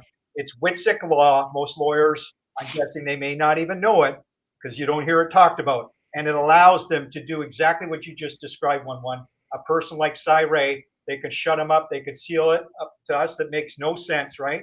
But this is Witzik law. They could seal records. They can do anything they want. Show trials, show hearings, and right. But again, I almost think, you know, I don't know what the full procedure you know is exactly. You know, someone else who is more into law would know. I almost think that, you know, Hitler could be brought up on charges, or definitely reason for an appeal. Hitler's job, again, and we've spoken about this, and I've said it on the show, his job is to make sure that you know, you're bringing in someone. The defense says that this such and such person, they're a DNA expert, or they're a blood spatter expert. It's not for Hitler to decide and say, no, you're a conspiracy theory. No, you can't. That's not for him to say. It's for the others. It would be for the state then. Either they hire or they use their own expert to counter whatever the other expert says, or they do it in a cross-examination. It's not for Hitler to decide. I mean, I don't know what other credentials you could possibly have to show that he is an expert. I mean, it's absolutely ludicrous. It goes again, I think, to a show hearing. They were all in on it. The lawyers, defense, prosecution, in my opinion. It sounds deep, but I think they were all in on this staging theater, you know, and when you look back, and hopefully history might show that. We're going to find out. Yeah. And, you know, when I was reading, I think it came up in the Framed book from Grisham, I think, the term recusal. Like, there's a question about whether or not Hitler could be recused of his position of overseeing the gag order and somebody else come in, because maybe he's got a vested interest to keep things sealed. But like you said, 1-1, there's things that he's asked to be unsealed, and it's the departments that are fighting him and not obeying his order. So they're not even obeying him. The problem at that point, or is it the MPD or other agencies that refuse to show their work even when they're ordered to show their work? So, hey, look, before we get, I usually don't want to go more than 2 hours. We've talked about no other case. I want to talk a little bit about Luigi Mangioni's case, which I believe is going into a second week of suppression hearings, right? There's not a lot I can say about it. I apologize for those who you know that I follow multiple cases. I follow Luigi Mangioni. In fact, I started on Luigi Mangioni's case first, but it has taken a back burner as we've ramped up filing public records requests. I'm all day, every day filing requests. I'm filing emails. I'm filing requests for paperwork, and those requests are coming in, and some of them are getting a response. And right now we're waiting they're literally preparing large portions of files, and they're going to give me a dollar amount. So wait, hold your hats when they tell me that they want, $30,000 for something that I asked for that's been in the public domain for over for years. Who knows? But we got to fight that fight. But the Luigi Mangioni case, I've got my eyes on it. For those who think I've completely forgotten Luigi Mangioni's case, the defense did a weird move that I still haven't figured out yet. And because my mind has been on trying to get some of these legal filings done and public records requests, when Karen Agnifilo asks to gag essentially or suppress from the public body cam footage. I didn't understand the reasoning for that one. Did you guys have any feelings, or do you know what I'm talking about? That because that was a surprise move for me. And the reason it's a surprise move, in case you don't know, is that Karen Agnifilo is maintaining that was an illegal arrest. I've maintained that it was an illegal arrest. Thomas Dickey, his attorney in Pennsylvania, said it's an illegal arrest. So if it's an illegal arrest, one could argue, why wouldn't Karen Agnifilo want the entire world to see the illegal arrest play out on camera? Why would she ask to suppress that video footage if it shows what she claims, which is an illegal arrest? You guys have thoughts? The only thing I could think is, maybe there's something in that video, or something that she's worried that there's some kind of bias, or possibly, because I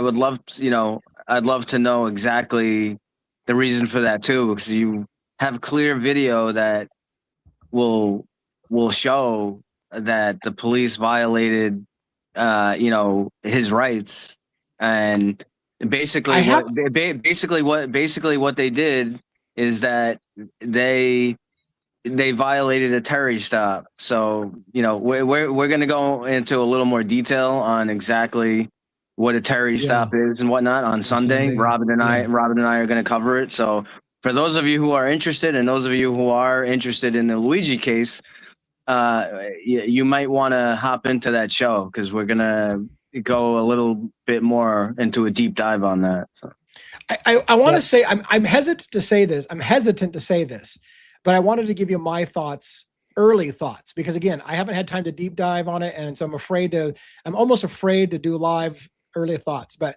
the only thing I can think of when I was thinking through, why would Karen want not to have people see the body camera footage, is this scenario. And it's bear with me. I think the case of Luigi Mangione and the whole American healthcare system and the predatory healthcare system in America, and why somebody, and it may not be Luigi Mangione. Remember, he has a presumption of innocence until proven guilty in a court of law, just like anybody. But if somebody got so mad at the predatory healthcare system that was killing people in the thousands and decided to kill somebody, here's what the problem might be. If all people know is that it was an illegal arrest, and that's the ruling, and it's all they know, and they don't see the body camera footage, there's a large number of people who believe, and I'm not saying they're wrong, that believe there's no way in hell Luigi Mangione shot that guy. It's all theater. It's all bullshit. He's not the shooter. You can clearly see it's not the same guy at the hostel. All the arguments that say Luigi Mangione isn't the shooter. He didn't do it, period. Right? Now, if the body camera footage shows Luigi Mangione saying things that looks like he's basically admitting he is the shooter, it could prejudice all those people who thought, well, I'm sticking by this guy because he didn't do it. So maybe there's a scenario in which, look, I just want a ruling that says it was an illegal arrest, period. Yeah. I don't want anybody getting in their head the idea that he might have actually done it, because all they need to know is it was an illegal arrest. It's period. It was an illegal arrest, period. So is there that possibility? Is there a concern that some people might leave the Luigi cause if they have to face the deep, dark idea that maybe he did it, but it was still an illegal arrest? Will people believe in the Constitution and say, if a bad guy did something and you had to break the law to get him, that you can't do that? You can't break the law to get the bad guy? So I don't know if that's the case. That's the only thing I was thinking that would make some sense about why she might want to say, judge, just rule on it. Nobody needs to see the footage. Just make a ruling. It was an illegal arrest. We can all do this procedurally behind the doors and just tell people that arrest was illegal. We don't need to show everybody the footage. So I don't know. That's what I wondered, but yeah, go ahead. Just may I ask, DA, are you going to still, and Robin, are you guys going to still are interested in doing a call-in or no? A friend of mine is trying to get in, and they're just saying it's blocked or an error or something. Do you still want to do a call-in or no? We can do a minute of a call-in. Let me put it up on screen again. I'll be right back, guys. All right. Joe,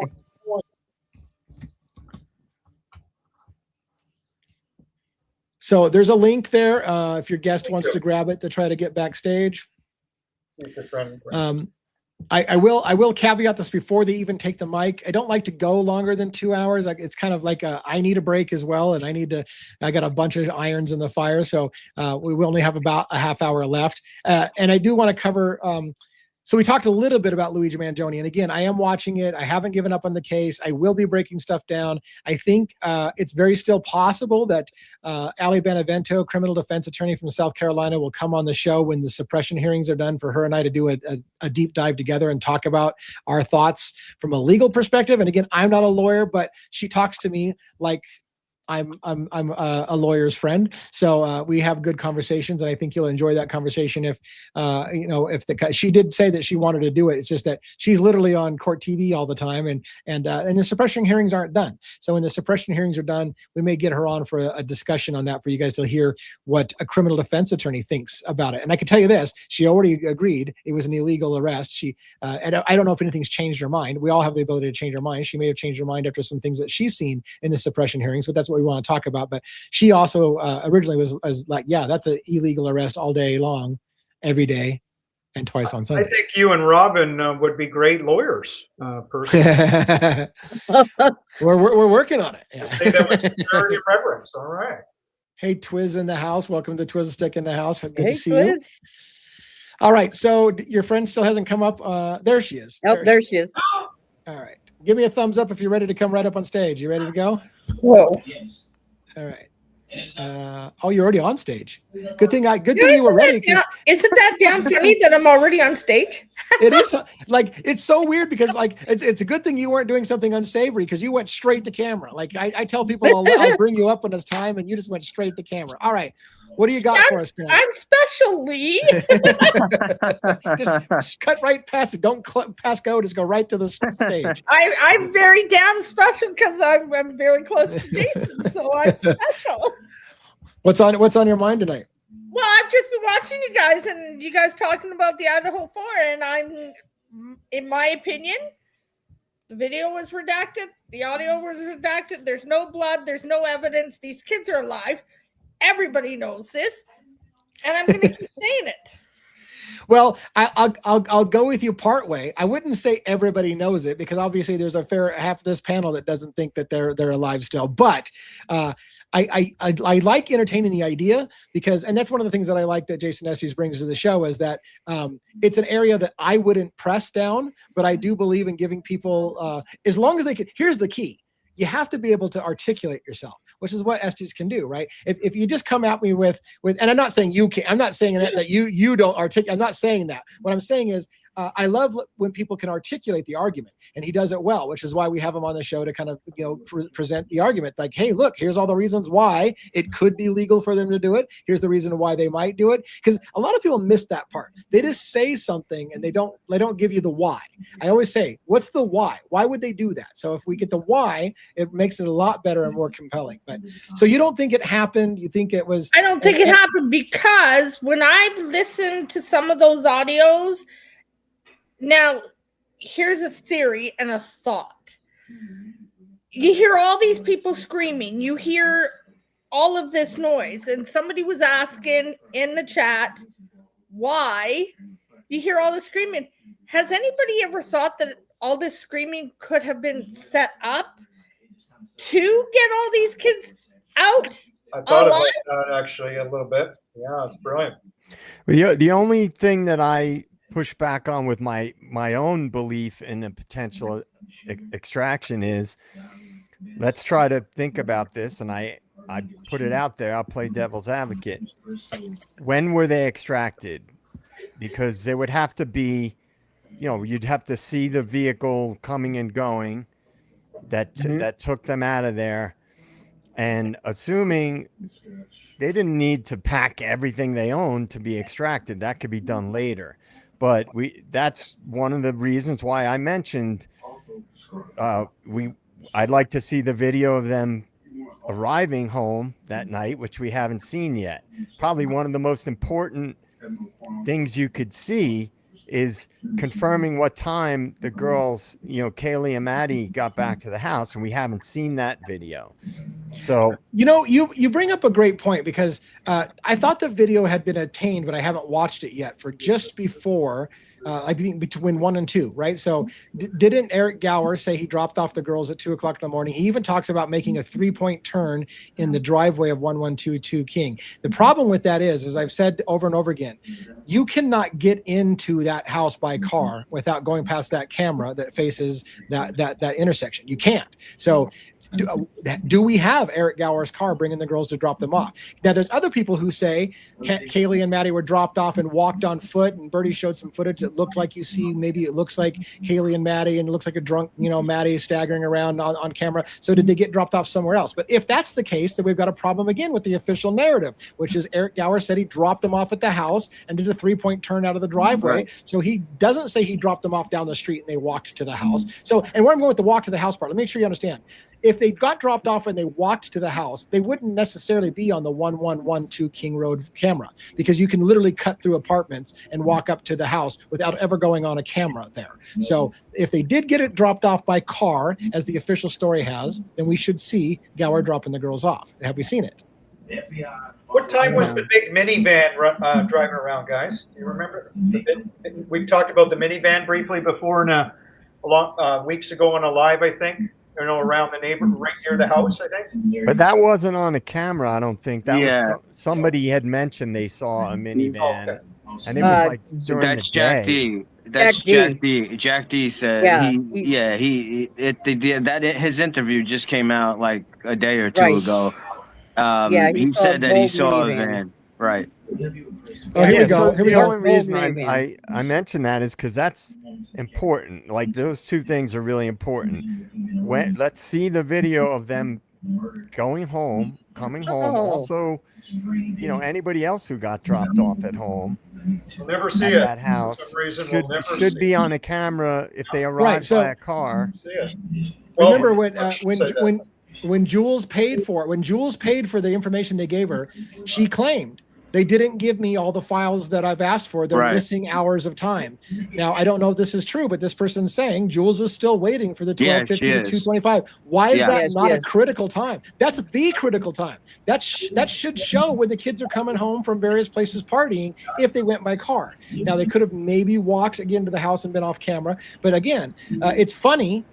I'm not saying anybody's covering something up, but it's funny that they haven't released the video that would show Eric Gower's story that he dropped the girls off at the house at just before 2 o'clock in the morning. Why are we missing that critical footage showing the girls get dropped off? And why isn't it redacted by now? Right? How could it not be redacted by now? It's 3 years. Redact the video. Yeah, and it's 3 years later, and it's not like you're asking for something obscure. It literally is a critical piece of the case. What time did the kids get home? Right. So how is that? The timeline, and any aspect of the timeline is critical, because they have to have, if half of the timeline that they presented is completely wrong, then it would chip away at the credibility of the rest of their timeline. Yeah, the whole prosecution's timeline falls apart. Right. So I'm gonna say something in my opinion, okay? Because I have family that are lawyers and police officers and all that. No body, no blood, no photos, no autopsy, no crime. Yeah, I get it. Now, you sound crazy the way you just put that information together. That's just crazy talk. It's just crazy talk. Yeah. And Nat, thank you very much for the amazing shirt. You're welcome. It looks very hot. Who else wants a shirt? I only charge 10% fee for that. I don't charge anything. I just ship it. We may have another shirt on me tomorrow from Annette too. Stay tuned, audience. We're working on a dual team shirt here for me and Jason. It'll just might make your show go a little crazy. Going, what the heck? We've got a lot of inside jokes at this thing. If we were actually selling more merch, we got all kinds of inside jokes. And Joe's got the PSYOP shirt, and we could have cock swagger shirts, and fuck it, we'll do it live. You wearing your DA merch? Look at that. It looks good. But like I said, no body, no blood, no crime scene photos, no autopsies, no crime. And no open casket, public casket ceremony. And people will say, oh, their faces were mutilated. Well, maybe, but I think it's quite a coincidence that you got 4 people that you don't have an open casket funeral for? Was it this case that nuts? And then again, the delayed 911 call, we could go on, but that's why we talk about this case. Well, there was blood. I mean, wasn't there some blood? There is some blood. Yeah, there is some blood. Yeah. And here's the thing, Joe, this is, I mean, I hate saying this because it's so morbid, but I said it the other night, and the more I've been thinking about it, the more it's very possible in light of the new audios.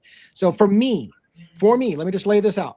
For me, the audios between 2:30 and 3:30 in the morning indicate that there could have been one after another people taken out. That could have been, if you add Steve Gonzalez's comments, multiple of them were gagged. So if they were tied up and tortured one by one or killed one by one in some kind of weird scenario you can imagine, if and here's where I'm going with this. There's an indication that, Xana said something about don't forget the foundation of the bathroom. Is it and we know that the two of the girls supposedly had wet clothing because there's talk about evidence dryers having to dry out their clothing. So you put it all together, and while that might indicate they could have been outside, what if they were taken one by one into a bathroom and they were tortured and killed in a bathtub or whatever, and blood was all over there, and they cleaned up the bathroom with bleach, and then they've staged the bodies back in the bedrooms to make it look like it was something that it wasn't, just a quick kill, all of them died at one time, when really it took place over time. So where I'm going with that is, I agree with you, the crime scene doesn't look like the crime scene should.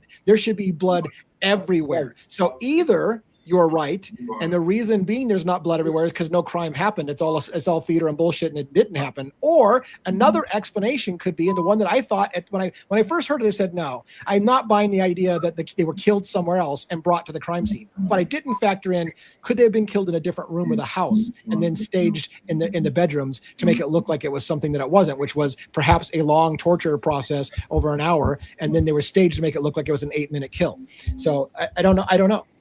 And then I meant to say, when Annette brings up no blood, she's right, except for the blood, the red we saw in the foundation of the house. Did you see that, Annette? No. Yeah, for a long time, I don't know, was it weeks, guys? They had I don't know, the red on the foundation of the house, and other creators have brought up at times, would you really leave, and again, one would be great at answering this. I think he's already done it before. Would you leave forensically, law enforcement, would you leave blood, if it's real blood on the foundation house day after day? Wouldn't you clean that up within 24, 48, 72 hours? Would you say one would? With forensic teams? Because it would be a health hazard, would it not? Yeah. You wouldn't, it wouldn't be left for days and weeks or whatever, however long. Then Annette, you're right on the money still. You see? I agree with you. Well, we'll know, I think a lot more would come together if there wasn't so much bullshit redacted. Because if all the videos are there, all the Ring camera footage is there, and any audio that's available, then that would show all the blocks of time, people arriving at the house. If there was an extraction, they would want to cover that up, obviously. So that would explain why they're redacting so much stuff. Real quick, or Annette, if there was corruption. Annette, can I ask you to turn down the background noise a bit? You're coming through really loud. Okay, thank you. There's why so many redactions, right? Why wasn't the camera that was sitting supposedly filming the house, why wasn't that released? Yeah. Right. I mean, if supposedly there was a camera filming directly at 11:22, and why was that confiscated? Reminds me of a lot of other incidences like 9/11. They went around and confiscated all the security cameras from all the surrounding buildings around the Pentagon after 9/11 happened. So I've been saying from day one, I think it is a federal, somehow a Fed op. I just am not 100% that it was an extraction. And I also hold out the possibility that it was a partial extraction. Yeah. Well, I would have a lot. I never believe personally, I don't want to sound mean, but did you see the interviews, Joe, of the Chapman's family, the parents? Yeah. I know we all grieve differently. Did it feel to you too that it was kind of off? And when they were crying, as Annette knows, and they said that they're not angry apparently at the assailant, And in this case, they thought it was Brian Colbert. Is that very, very odd behavior to you, or no? Yeah, well, but I've been saying, I'm the one who's been saying from day one that this has been an operation. So what I'm saying is that I need to see more stuff come together for me to be completely sold that it was a total extraction of 4 people. You know, I want to see more of this footage. You know, I want to see when the girls get dropped off at the house, because as I said yesterday or the day before, I can't remember, you know, maybe they never went home. Maybe they never, Kaylee and Maddie never went back to the house. Maybe Xana and Ethan never even made it back to the house. But again, that's a separate thing, and I need to see more information to feel confident about that. Sure. Yeah. I think it was pre-planned, if I'm right, but anyway. Yeah, and like I said, I just I mean, they're all great food for thought. Thank you, Annette, by the way, for bringing up the questions and supporting. Yes, anytime. Yeah, I appreciate it, and it's great for food for thought. I mean, and I don't want to diminish anything you said with this, but I want people to understand that, you know, in my channel, sometimes I give so much room to the extraction thing that people think that's what I think. It's not what I think. Really? It is something I.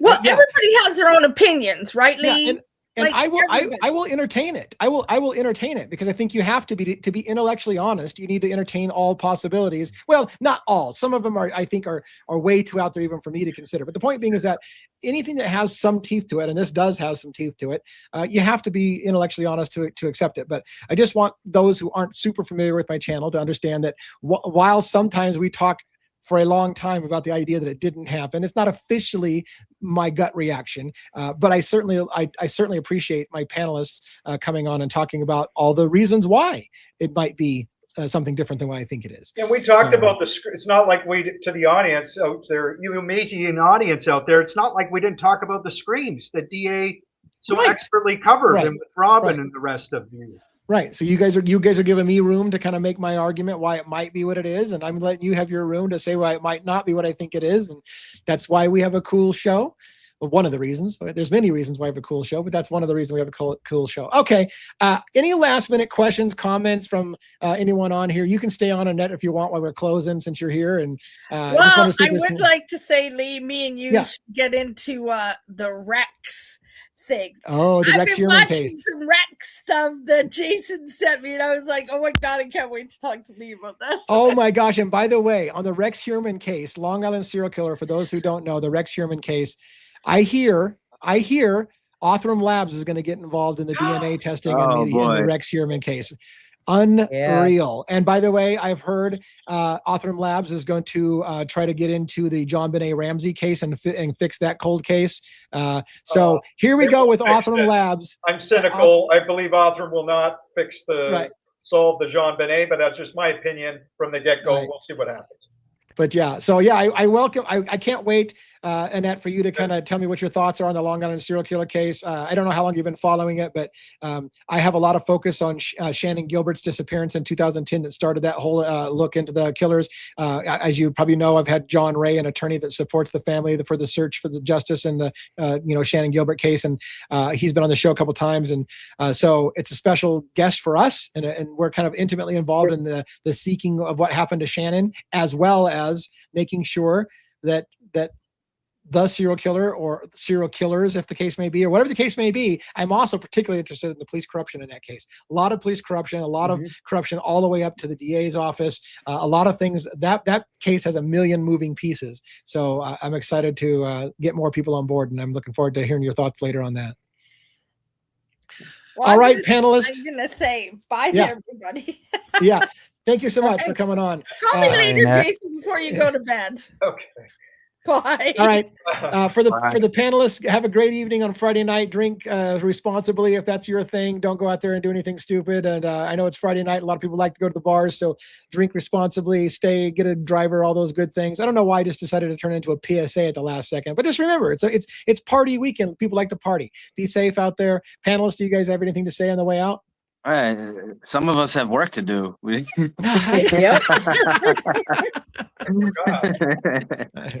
That's hilarious.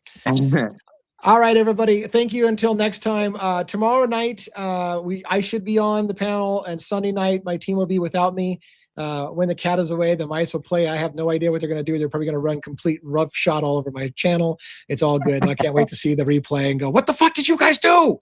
Anyways, for everybody else, thanks for giving us all the support. Don't forget to donate if you believe in the letter writing campaign and the public records seeking. We're going to need money when they start coming back for asking for money. We're going to fight them. We're going to argue about the costs that they ask us for, and we're going to ask for media rates, and we're going to negotiate, and we're going to cite the law that says they can't ask for unreasonable dollar amounts like they've done in the past. But if you believe in that campaign, help support. It's going to cost us money to get those records, and I know you want to see it. We're going to want to see a lot of things. I got a whole list of things that we want to see. So until then, everybody have a great night. Good night, everybody. Good night, everyone.